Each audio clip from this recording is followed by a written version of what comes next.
உலகமெல்லாம் பறந்து விரிந்து வாழ்கின்ற தாய் தமிழ் உறவுகள் அனைவருக்கும் வணக்கம். இன்றைக்கு தேர்தல் முடிவுகள் எண்ணப்பட்டு கொண்டிருக்கின்றன. இன்றைக்கு விஜய் அவர்கள் முன்னிலை வைத்து கொண்டிருக்கின்றார். எனவே இன்றைக்கு எந்த அசம்பாவிதமும் நடக்கவில்லை என்பதில் நாம் பெரும் மகிழ்ச்சி அடைவோம். அதே நேரம் இன்றைக்கு இந்த தமிழ்நாட்டு மக்கள் எப்போது திருந்துவார்கள் என்று எனக்கு தெரியவில்லை. யதார்த்தத்தில் யார் நம்மை ஆள வேண்டும் என்கின்ற அந்த அரசியல் அடிப்படை அறிவு கூட இல்லாமல் இன்றைக்கு மிக பெரும் தவறை இன்றைக்கு செய்திருக்கிறார்கள். காரணம், திமுக அதிமுகவை விட்டு மூன்றாவதை தேர்ந்தெடுத்திருக்கிறார்கள் என்பதில் மகிழ்ச்சி. ஆனால் இன்றைக்கு எந்தவித அரசியல் அடிப்படை அறிவுமே இல்லாமல் ஒருவன் கையில் எப்படி ஒரு ஆட்சியை கொடுக்க முடியும் மக்களால் என்று என்னால் சிந்தித்து கூட பார்க்க முடியவில்லை. அரசு என்பது மிகப்பெரிய எந்திரம். அது எதிர்காலத்தை தீர்மானிக்கக்கூடியது, நிகழ்காலத்தையும் எதிர்கால சந்ததியும் தீர்மானிக்கக்கூடியது என்கின்ற அடிப்படை அறிவு கூட இல்லாமல் மக்கள் இப்படி கண்ணை மூடிக்கொண்டு ஓட்டு போட்டிருப்பது என்பது உள்ளபடியே மிகவும் வேதனை தருகிறது. அது மட்டுமல்ல, இந்த வாக்காளர்களை 2-3 பிரிவுகளாக நான் பிரித்து பார்க்கிறேன். ஒன்று, மது போதைக்கு அடிமையானவர்கள். 2, வாக்கை பணம் கொடுத்து பணம் வாங்கி கொண்டு வாக்கை விற்றவர்கள். 3, சினிமா போதைக்கு அடிமையானவர்கள். 4, இந்த சமூகத்தின் மீது அக்கறை கொண்டவர்கள். இந்த சமூகத்தை குறித்து, மண்ணை பற்றி, மக்களை பற்றி, இயற்கை வளம் குறித்து, எதிர்கால தலைமுறையை பற்றி சிந்தித்தவர்கள் என 4 முறையாக இந்த வாக்காளர்களை நாம் கணக்கிட முடியும். அதில் மக்களையும் மண்ணையும் எதிர்காலத்தையும் பற்றிய அரசியல் ஞானமும் எந்தவித தங்களுடைய சொந்த உழைப்பிலிருந்து பணத்தை போட்டு 15 ஆண்டு காலம் கட்சி நடத்தி கொண்டிருக்கின்ற கட்சியை கட்டியமைத்து இன்றைக்கு மிகப்பெரிய ஒரு வலிமை உள்ள ஒரு கட்சியாக, இன்றைக்கு ஒரு எதிர்க்கட்சியாக செயல்பட்டு கொண்டிருக்கின்ற நாம் தமிழருக்கு அந்த மக்கள் அந்த சிறிய கூட்டம் போட்டிருக்கிறார்கள். இனி ஒன்று, காசை விற்றவர்களும் சாராயத்திற்கும் பிரியாணிக்கும் அடிமை போனவர்கள் திமுக அதிமுகவுக்கு போட்டிருக்கிறார்கள்.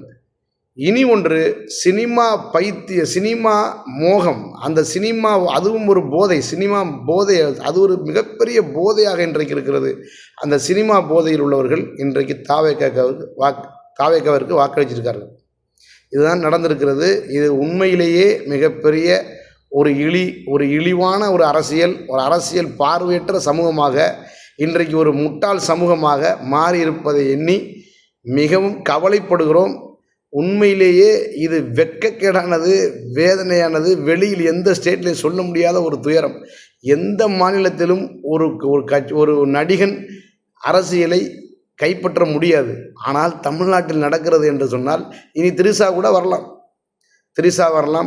இனி ரம்பா ஊர்வசி கூட, ஊர்வசி வயதாகிவிட்டது, இப்படி நயன்தாரா வரலாம், யார் வேண்டாலும் வரலாம். ஆனால் இது ஒரு மிகப்பெரிய கேவலமான அரசியல். நான் உண்மையிலேயே தமிழன் என்று சொல்வதில் வெட்கப்படுகிறேன், வெட்கி தலைகுனிகிறேன். நான் தமிழன் என்று நான் தலை நிமிர்ந்து யாரோடும் விவாதிக்கக்கூடிய ஆற்றல் கொண்டவன். நான் இன்றைக்கு ஒரு தமிழன் என்று சொல்வதில் முதல் முறையாக நான் வெட்கி தலைகுனிகிறேன். எனக்கு மிகவும் கேவலமாக இருக்கிறது என்பதில் நான் சொல்வதில் எந்த தயக்கமும் இல்லை. உண்மையை சொல்கிறேன். நான் உண்மையிலேயே உளமாற முதல் முறையாக நான் தமிழ்நாட்டில் பிறந்து தமிழனாக பிறந்ததில் நான் பெருமை மிக்க வாழ்ந்து கொண்டிருக்கிற நான் முதல் முறையாக உண்மையிலேயே கேவலமாக நினைக்கிறேன். உண்மையிலேயே இது என்ன கேவலம், இதை விட கேவலம், இப்படிப்பட்ட ஆட்சியின் கீழ் வாழ்வதை விட கேவலம் எதுவுமே இருக்க முடியாது. உண்மையிலேயே வெட்கக்கேடு. ஒரு அறிவார்ந்த சமூகம் செய்யக்கூடிய செயலா இது? இப்படித்தான் ஒரு அரசியலை தீர்மானிப்பதா? இப்படித்தான் நம்மை ஆளுகிற ஒரு ஆட்சியை தீர்மானிப்பதா? காசை வாங்கி கொண்டு 60 ஆண்டு காலம் நம்மை இழிவு செய்த ஒரு இழி கூட்டம், ஒரு கார்ப்பரேட் அரசியல், இனி மீண்டும் ஒரு கார்ப்பரேட் அரசியலை கொடுக்கும்போது இந்த நாடு என்னாய் தீரும் என்று ஒன்றுமே எனக்கு புரியவில்லை. உள்ளபடியே நாங்களெல்லாம் 15 ஆண்டு காலமாக எங்களால் முடிந்த எங்கள் உழைப்பை இந்த நாட்டிற்கு நல்ல ஒரு அரசியல் பிறக்காதா என்ற இயக்கத்தில் ஒரு நம்பிக்கையோடு இருந்த நம்பிக்கையை சீர்குலைத்த தமிழ்நாட்டு மக்களுக்கு கோடான கோடி நன்றி. நாங்களும் எங்கள் குடும்பத்தை பார்த்து கொண்டு எங்கள் வேலையை பார்க்கிறோம். நாடு நாசமாய் போகட்டும், என்ன வேண்டாலும் ஆகட்டும் என்று. ஆனால் இருந்தாலும் வேதனையோடு சொல்வது அல்லாமல் எங்களால் விட்டு செல்ல முடியவில்லை. காரணம், தமிழ் இனத்தை நேசிப்பதால், அந்த இனத்தில் பிறந்ததால் நாங்கள் அப்படி விட்டுட்டு செல்ல முடியவில்லை. கடவுள் ஒருவர் இருக்கிறார்.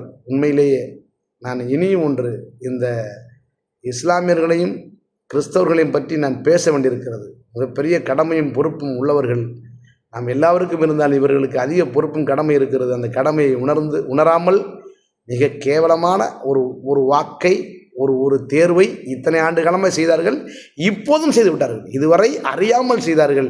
அறிந்தும் இதுபோல ஒரு கேவலமான ஒரு செயலை செய்தது என்பது உள்ளபடியே தமிழர்கள் வெட்கி தலைகுனிவார்கள். குறிப்பாக ஈழத்தமிழர்களும் புலம்பெயர் தமிழர்களும் வெட்கி தலை குனிய வேண்டிய தருணம் உலகத்தின் முன்பாக.